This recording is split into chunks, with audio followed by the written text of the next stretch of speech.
देखिए, डोगरी हमारी मातृभाषा है। हमने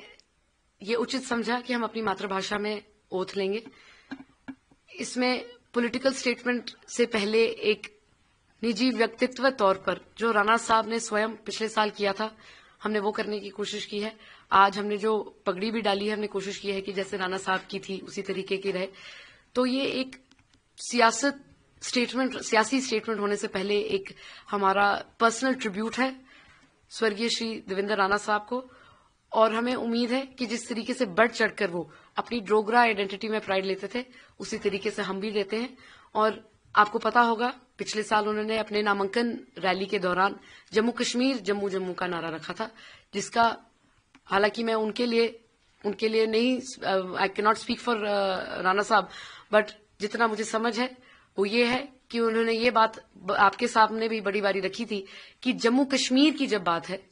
तो जम्मू कश्मीर की आवाज जो है वो जम्मू से भी निकल सकती है। और मुझे लगता है कि सियासत के स्टेज पर, हमारे सियासी मंच पर अब जम्मू भी उभर कर, जिस तरीके से पिछले साल में आपने देखा है हमने अपना पक्ष बड़ी जगह रखा है, मुझे उम्मीद है कि और बढ़ चढ़कर जिस तरह से स्वर्गीय श्री देवेंद्र राणा साहब रखते थे, वो हम उन्हीं के मार्गदर्शन पर चलकर रखेंगे। कुछ ताकतें हैं जो कि सिक्योरिटी के जो वातावरण को बिगाड़ना चाहती हैं, कुछ ताकतें हैं जो हमारे पड़ोसी मुल्क के इशारे पे यहाँ पे काम करती हैं। आप एक युवा हैं और उस आतंकवाद को आपने देखा भी है, तो क्या लगता है कि आतंकवाद के प्रति जो एक पॉलिटिसाइज करने की कोशिश की जाती है, आप क्या मैसेज देना चाहती हैं कि जो लोग इसको एक टूल बनाना चाहते हैं और अपनी राजनीति करते हैं? सबसे पहले तो मैं भारतीय सिक्योरिटी फोर्सेस का तहे दिल से धन्यवाद करती हूं कि दिन रात मेहनत उनकी हमेशा जो है रंग लाती है। उन्होंने बड़ी बड़ी हादसे होने से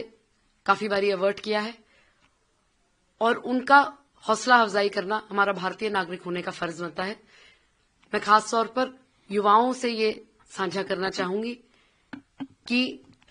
हमें सबसे पहले ये याद रखनी है बात कि हम भारतीय नागरिक हैं, और भारतीय नागरिक होने का हमने फर्ज अदा करना है। जो चीज खास तौर पर युवाओं के प्रति हमें खोखला करने के लिए एक साजिश जो है रची जाती है, खास तौर पर जब ड्रग्स को लेकर जो मसले चल रहे हैं और नार्को टेररिज्म के द्वारा जो नींव कोशिश की जा रही है भारत में रखने की, मैं युवाओं को ये एक संदेश दूंगी कि आप ये अपना भारतीय नागरिक होने का कर्तव्य समझें कि आप ऐसे जो चीजें हैं जो देश हित में नहीं है उनसे दूर रहें, और अपने भी फ्रेंड सर्कल्स में, अपने भी परिवारों में एक दूसरे को साझा करें, क्योंकि ये एक बहुत बड़ी, क्योंकि भारत देश का जो युवा है वो विश्व में सबसे आगे बढ़ने का क्षमता रखता है, और हमें खोखला